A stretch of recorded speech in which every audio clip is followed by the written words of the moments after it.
哎，别走了，各位今夜，这宝瓶谷闹鬼，一到雷雨之夜就有阴兵借道。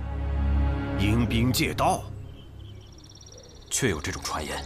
哼，什么阴兵借道，都只不过是山野村夫的胡话而已。我堂堂荆州府的将士，岂能给鬼让道？今儿老子就在这歇脚了。去！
知罪。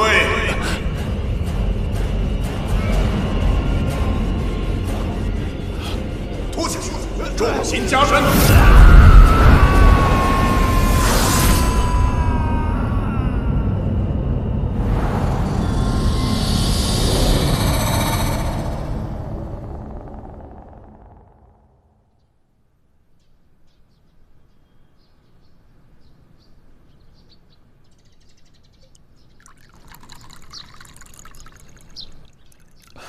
陆尚书，您实在太客气了，理应是下官奉上好茶，请您才对。李少卿，这又不是在朝堂之上，何必拘泥礼节？今天在我这儿，不谈官阶，只论兄弟。请，我来。恕陆某直言，六部下945间，我最欣赏你们大理寺的行事做派，区数月屡破奇案，陆某实在佩服。尚书过奖了，若有需要在下效力之处，还请尚书明示。我想请你帮我找一个人，这个人现在就在长安。报，尚书大人，大理寺黄三炮有事禀报。请他进来。是。小人见过陆尚书，公务紧急，还请陆尚书恕罪。无妨。是。老大，有案子，我们得走一趟。在哪儿？广云山，宝苹果。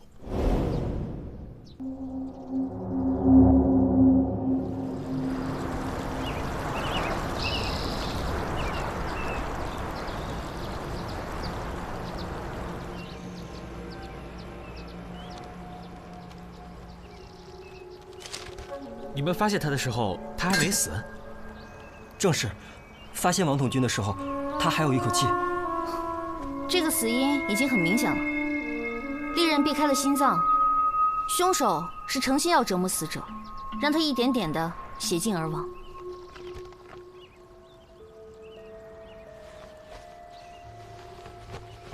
他们是从荆州来犯上的。本来今天就该到宿卫营报道了，可是现在王统军惨遭毒手，这叫我们如何跟上头交差呀？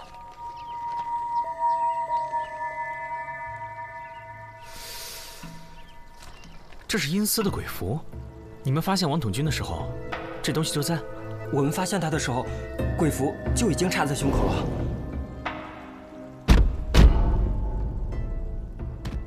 地府就在眼前。说完这句话，他就咽气了，眼睛也没合上，嘴也张着，感觉他这是死不瞑目啊！地府在这儿，按说你们多次行军，王统军对这带山路应该很熟悉，怎么能从人世一脚踏入阴间呢？一定是被人绑走的。昨天晚上你们睡那么死，什么都没有听见。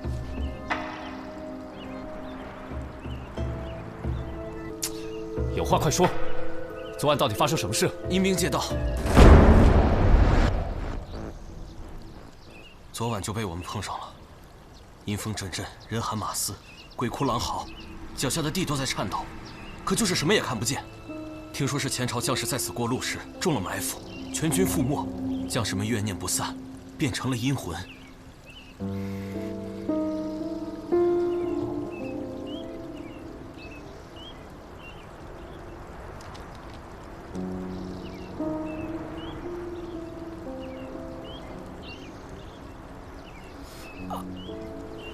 哎呀，双爷，我肚子突然好疼，你咋那么多事儿啊？我头也疼，哎呀，快扶我回去！没事吧？哎呀，你这突然的怎么回事啊？那个副将感觉有点问题啊。有啥问题？只是感觉而已。能不能走快点？好饿，好难受啊！走。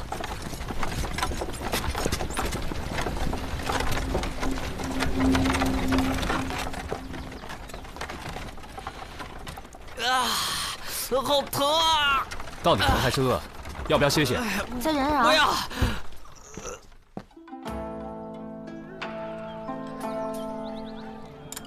我吃完了，你们慢吃啊。我也吃完了。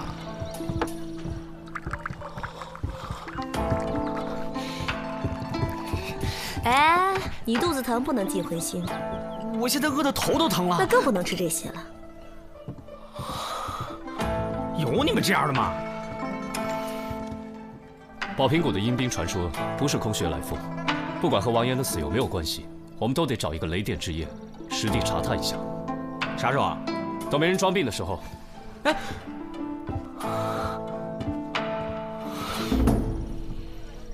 哎，我说，你真的头疼？没有。小心啊！最近城里的瘟疫开始扩散了，按这个速度，很快就要封城了。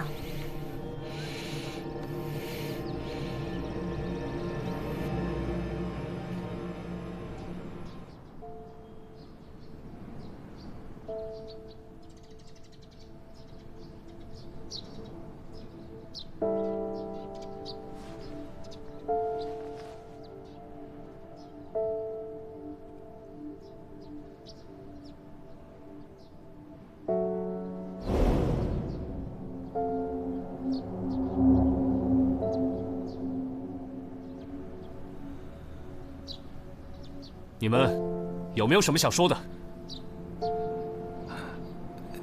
少卿，我们所知道的全都跟您禀报了。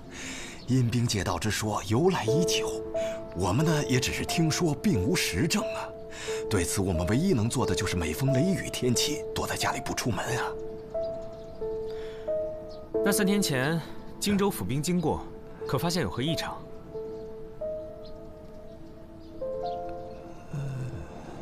没有。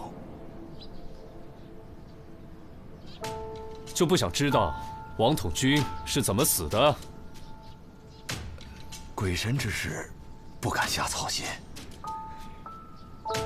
好，那就带本官查清楚，破了这荒诞无稽的鬼神之说。我倒要看看哪路阴兵敢作祟。今天晚上借哪条道？我们走。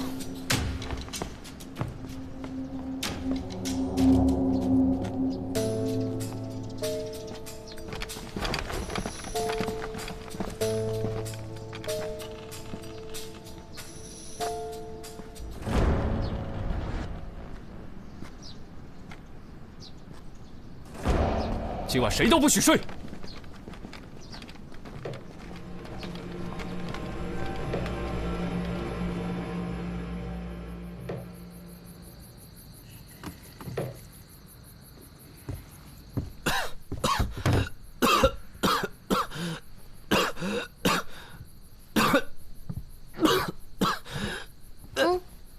给你熬的药，保持距离。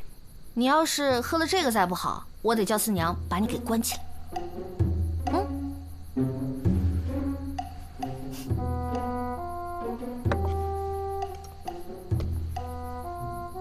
这管用吗？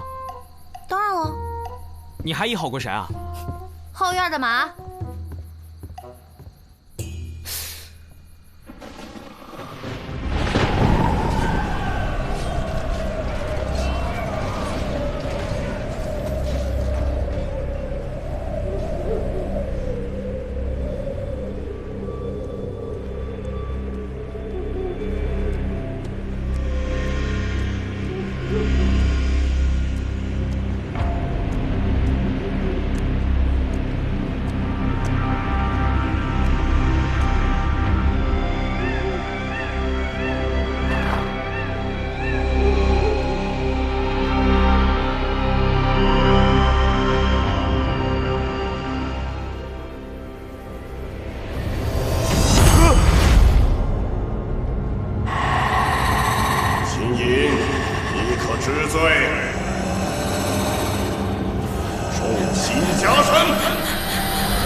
家书，家属，而且应该是长安本地人。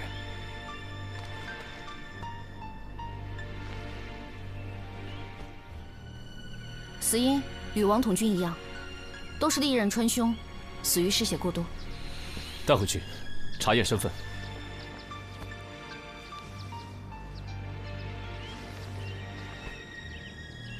昨晚这是怎么了？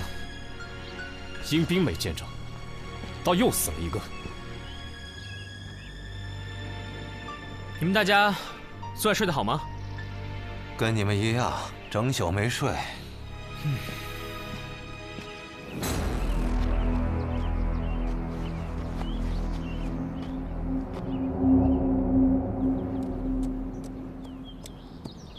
风景不错嘛。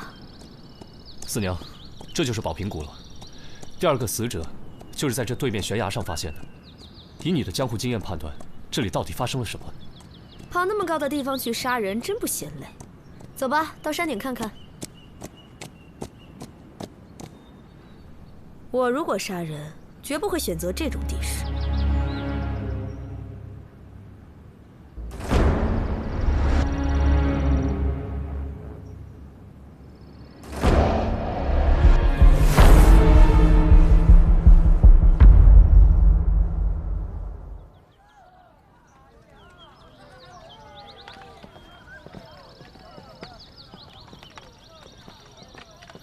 救命啊！救救我！救救我！救救我！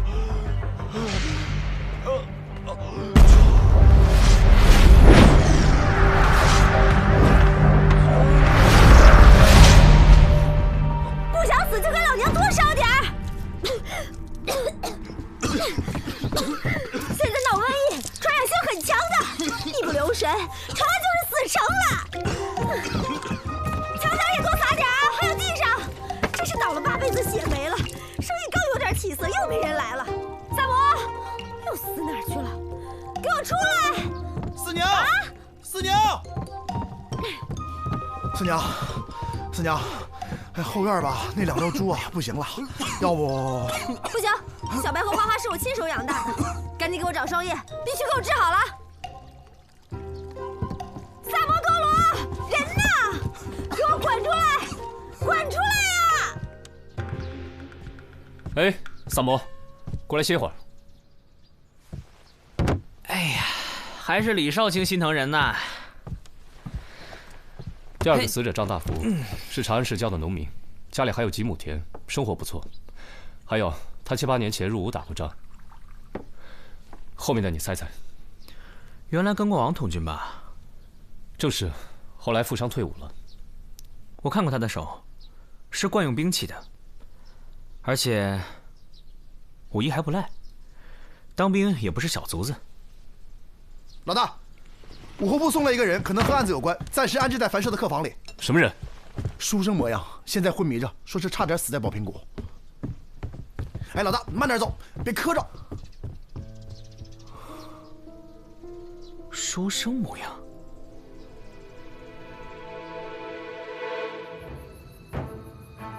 他们抓住你，然后呢？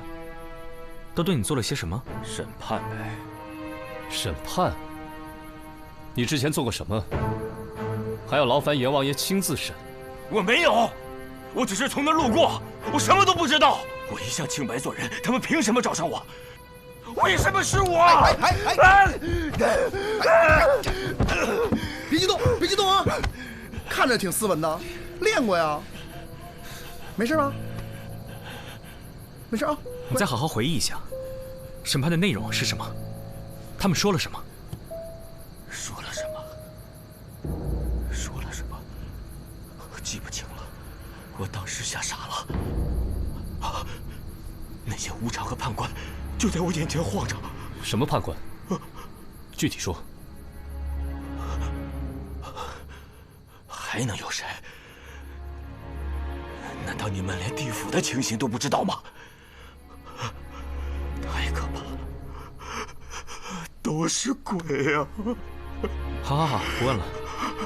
你说，你之前走过那条山路？走过。那你能不能把那天的路线画下来？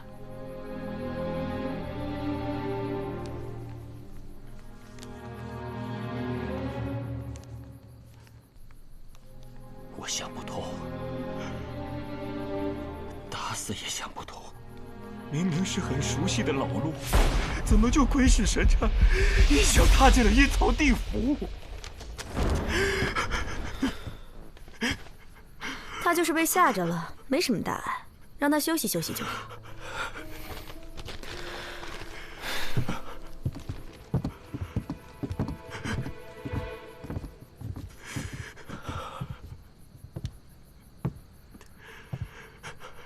你好好休息休息吧。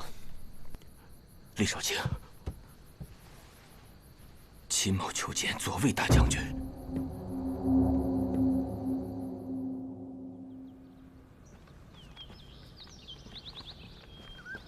这怎么看都是普通山路啊，来回就这一条路，怎么可能通到别地儿啊？说的也是啊，路就这么窄，就地演戏的话，也不可能。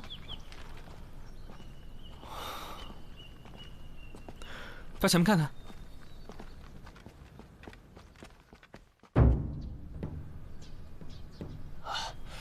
李少卿，多谢了。我跟秦隐自荆州一别，距现在已经有7、8年未见了。秦某也常来长安，只是一介布衣，不便叨扰将军。读书人就是臭讲究。怎么，现在捡回一条命，想起我来了？啊，秦先生原来在黄将军帐下。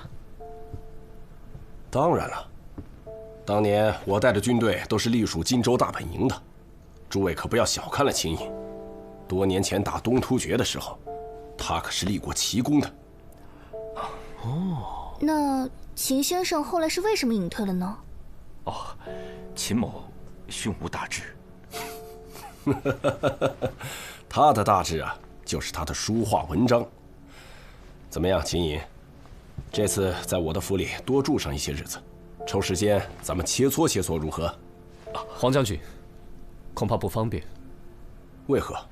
秦隐是案子的关键证人，我们需要他随时配合调查，还望将军见谅。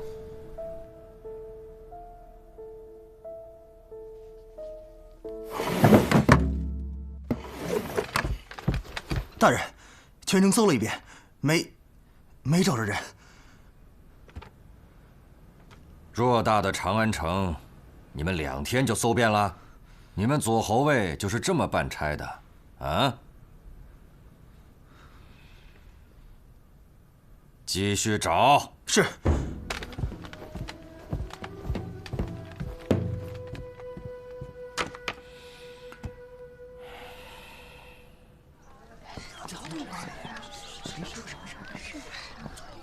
见没见过这人？站住！没见过。走吧。李少卿，你们在贴什么呢？谁派你们来的？无可奉告。走。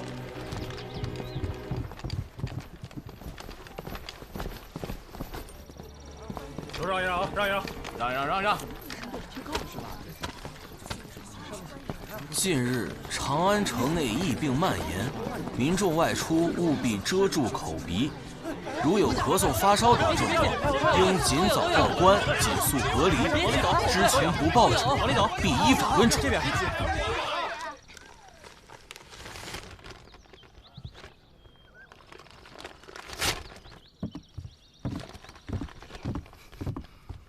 四娘，给我！老娘这店里生意越来越差了，这个月月钱先停发啊，等疫病过去再做打算。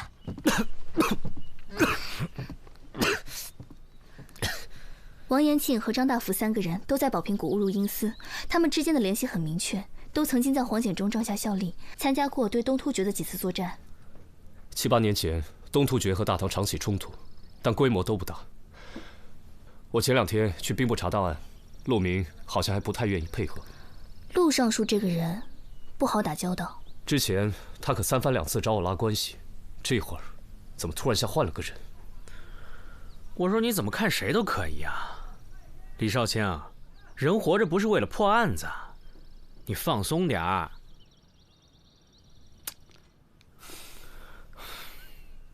不过我倒是觉得，这个秦野好像有什么瞒着我们，不妨再审审。磨蹭什么？还不快招！别逼我们动大刑！招什么呀？我知道的早就说了呀。我劝你啊，能写的就赶紧把它写完。那哥们儿啊，就爱使用暴力，他就希望你啥都不说，好对你用刑哦。你别说了，求求你们，叫我闭会儿眼吧。没问题啊，只要你肯把这份供状写完，我们准备了很舒服的床榻，你就可以美美的睡上一大觉。少来这套，老子好歹也曾在军中服役，有种你们就折磨死我吧！最近朝中不太平啊，兵部的陆尚书和左卫大将军针锋相对，明里暗里拉拢各派势力，朝中百官人人自危呀。他们也找您了？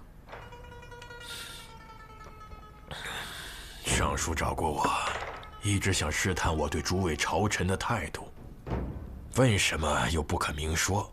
我看他恐怕是掌握了什么证据，否则绝不敢贸然出手啊。他也找过李少卿。哦，少卿，陆尚书来访。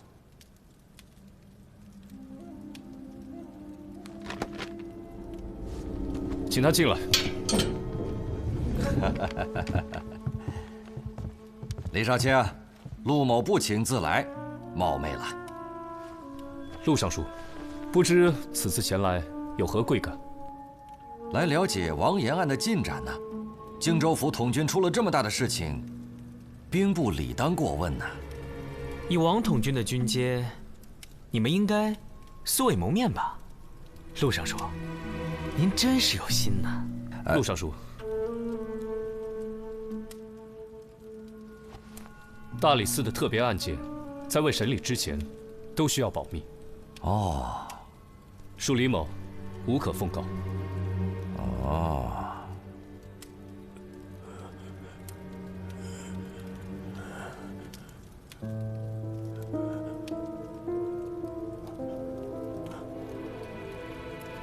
打扰了，那本官先告辞了。李少卿，请留步。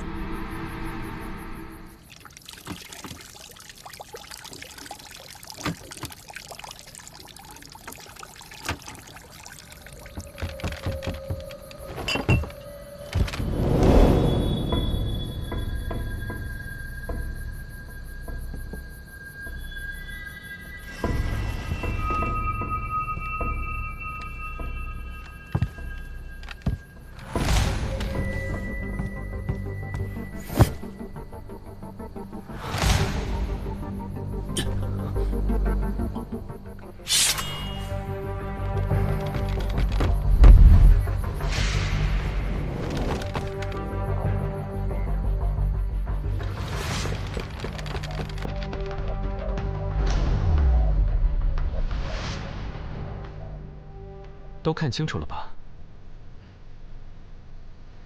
有什么要说的？有些话现在不说，可能你这辈子都能记不住。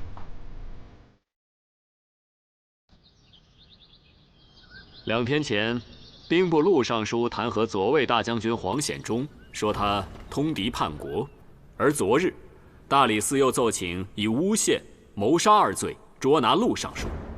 你们2人乃是朕以为柱石之人，现在出了这样的事情，朕实在是颜面扫地。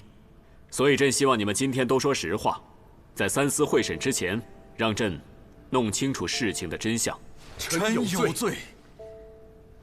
都起来吧。谢陛下。陆尚书，你说黄将军通敌叛国，可有证据？这是一份已经画了押的供状，是黄显忠心腹手下孟云供出来的。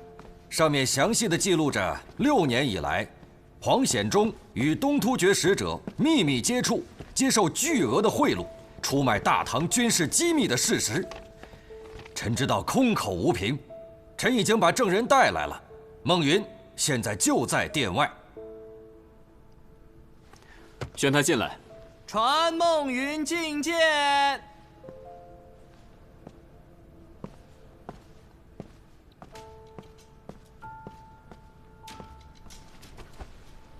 草民孟云，拜见陛下。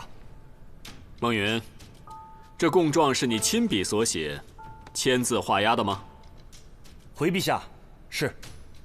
你是黄将军什么人？我名义上是将军府的书吏，大概6年前开始替他处理机密事务，但据我所知，在那之前，将军就已经被策反了。因为从8年前开始，他就率领部下在边境与东突厥作战，实战时和，长期驻扎，和敌国细作有相当多的机会接触，逐渐被渗透。你要朕相信你说的话，可是要有实在的凭据啊。回陛下，有。这是从去年春天起，东突厥特使阿史那多莫送来的3封密信和2次交易的酬金礼单。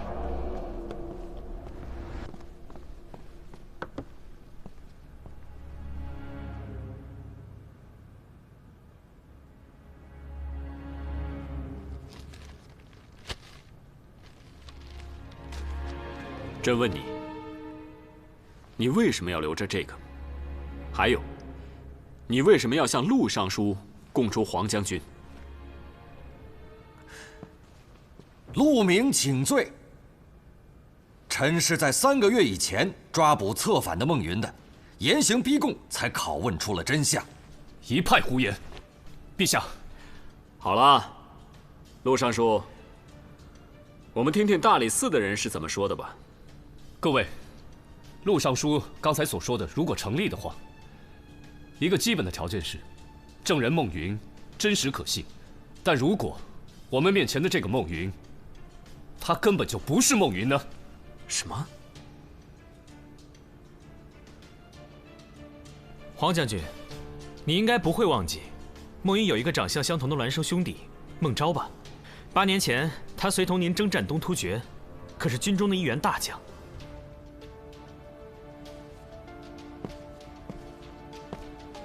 你仔细看看，这位到底是不是孟云？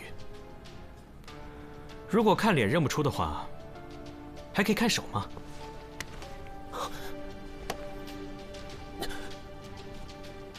孟云，他是一介书生，可这双是我刀枪的手，所以你是孟昭，是陆尚书找你来假扮孟云作伪证的。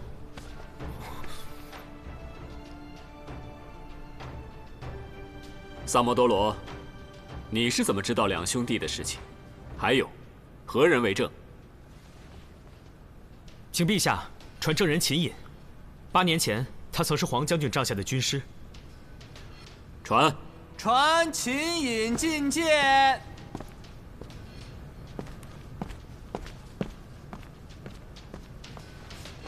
叩见陛下。秦隐，萨摩多罗的话可属实？回陛下，萨摩多罗所说句句属实。当时黄将军从军中挑出一支武艺高强的先锋队，孟昭就在队伍当中。他的确有一个孪生弟弟孟云留在长安，未曾投军。陆尚书，陛下，臣。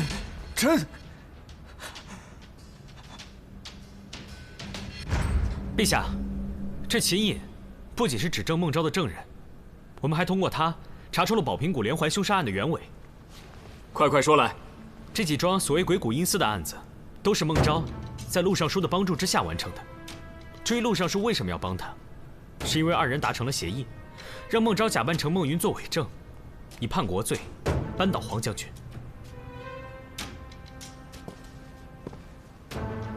至于孟昭，他为什么要制造宝平谷的惨案？因为他要复仇。复仇？为什么事情复仇啊？那是7年前的一件军中密事，我们不眠不休审问了秦隐3天2夜，他才把事情说出来。这便是秦隐的供状。当时大唐和东突厥打了1年，战事焦灼，边患不断，于是朝廷秘密授意黄将军组织了一支精锐部队潜入敌国，暗杀竭力可汗。但行动失败后，先锋队被俘。随后大唐却拒绝承认他们的身份，因为暗杀手段太过阴毒，一旦承认，便有损大唐国威。此举对于将来和邻国的关系也是一个隐患。那些参与行动的将士们都……唯一一个活着逃出来的人，便是孟昭。所以孟昭的复仇心情情有可原。在宝平谷误入阴司的3个人，都是孟昭的复仇对象。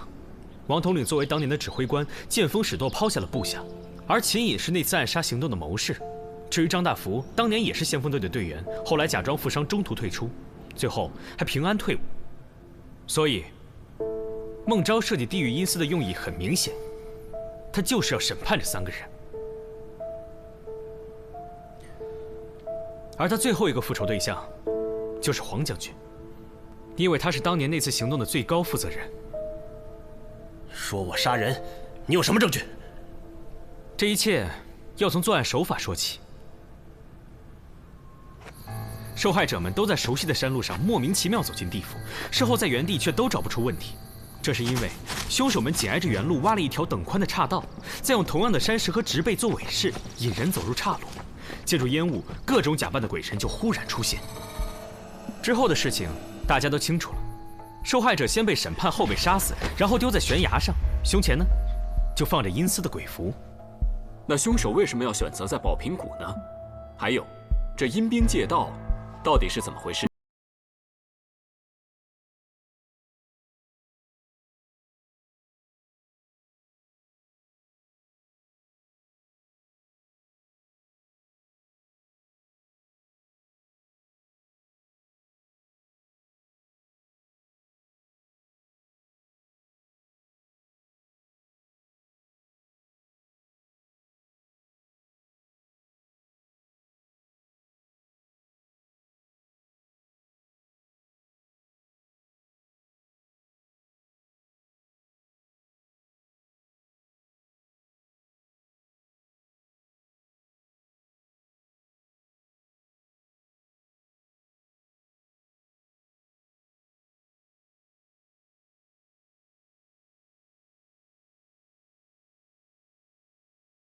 并且隐约听见开山动土的声音，随后被下了封口令，胆敢外传格杀勿论。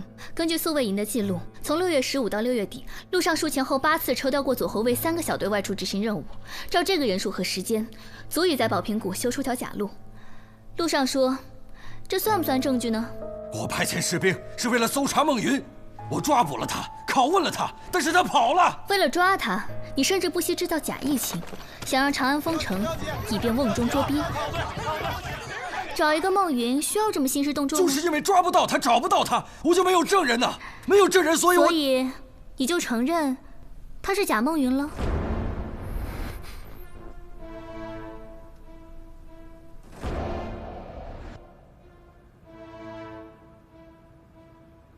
证据还有，陆尚书，你酝酿弹劾很久了吧？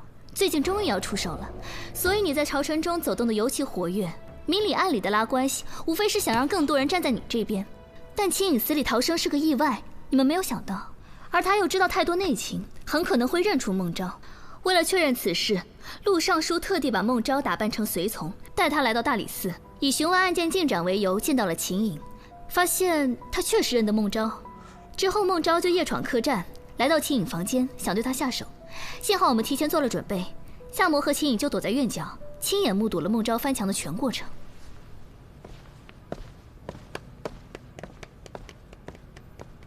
没错，我就是孟昭，是我替袍泽兄弟们报了仇，是我审判了他们，他们每个人都该下地狱。来人！只可惜，你还活着，黄将军，你还记得吗？那些士兵都是你亲自挑选的，还喝了你的壮行酒。但天下人不能不知道我们为何而死。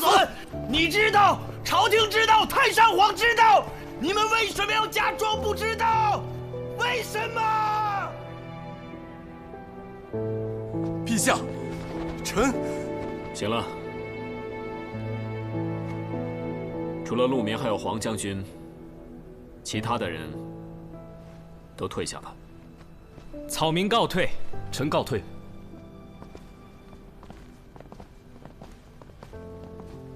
陛下，臣。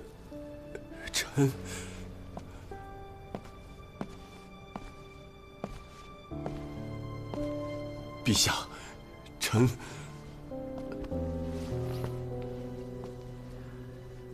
黄将军，这不是你的过错，你不必自责。你的病刚好，先回家休养吧。啊，谢陛下，臣告退。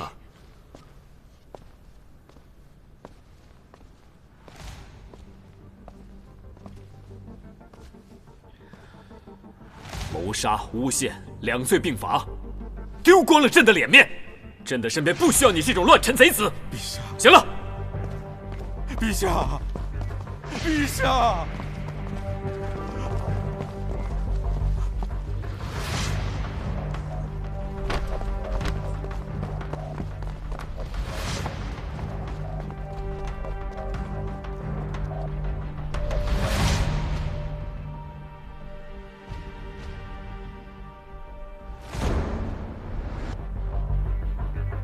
大理寺真是坏了我大事，陛下对李治信任有加，主上对此非常忧虑。属下明白了，一切放手去做。必要时，是否可以？那就要看他离我们有多近了。如果顺着某个案子摸过来，就别再犹豫。杀！遵命，属下明白。